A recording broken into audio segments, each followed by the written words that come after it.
When it comes to LGBT couples' rights, Europe might appear as a safe place where LGBT couples' rights are protected and where LGBT couples people can live freely.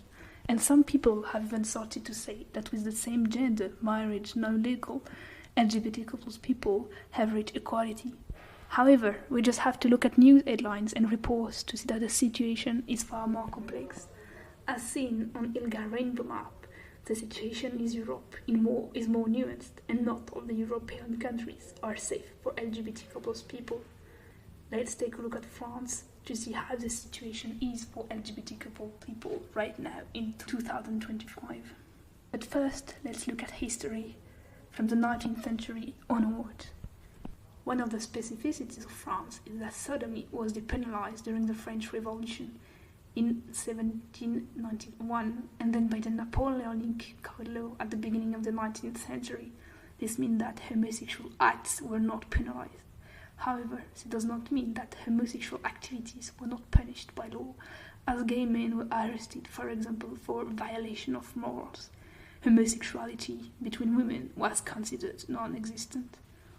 The lives of trans people, or who we would call trans people now, is also attested.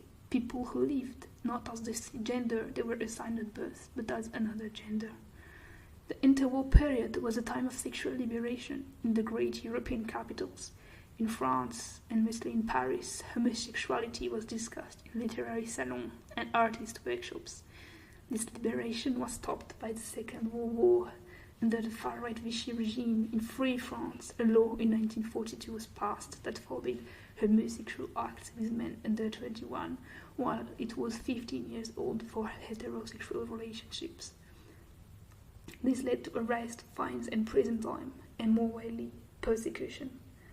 In French territories, which were annexed by Germany, homosexual acts were forbidden under paragraph 175, which led to the arrest and deportation of more than 370 men in France. In the camps, they wore the pink triangle, and some of them were killed while imprisoned. After the end of the war, the Vichy law remained and led to the persecution of queer men, and in 1960, homosexuality was considered as an aggravating circumstance, which doubled the sentence. Tens of thousands of queer men were arrested by the police during raids on bars or baths, and fined and jailed. Press articles sometimes revealed the events, including the name and address of the people arrested, which exposed them to discrimination and even violent acts. The 70s marked the beginning of a wider movement in favor of LGBT couples' rights, with movements such as the Homosexual Front for Revolutionary Action or the Red Lesbian Organization. In 1975, for the first time, homosexuality was the topic of a TV show. In 1981, homosexuality was declassified as a legalness.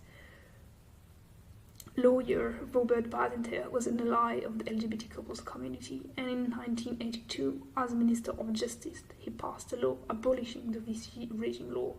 But the 80s and 90s are also the time of the AIDS epidemic, which led to 30,000 deaths in France.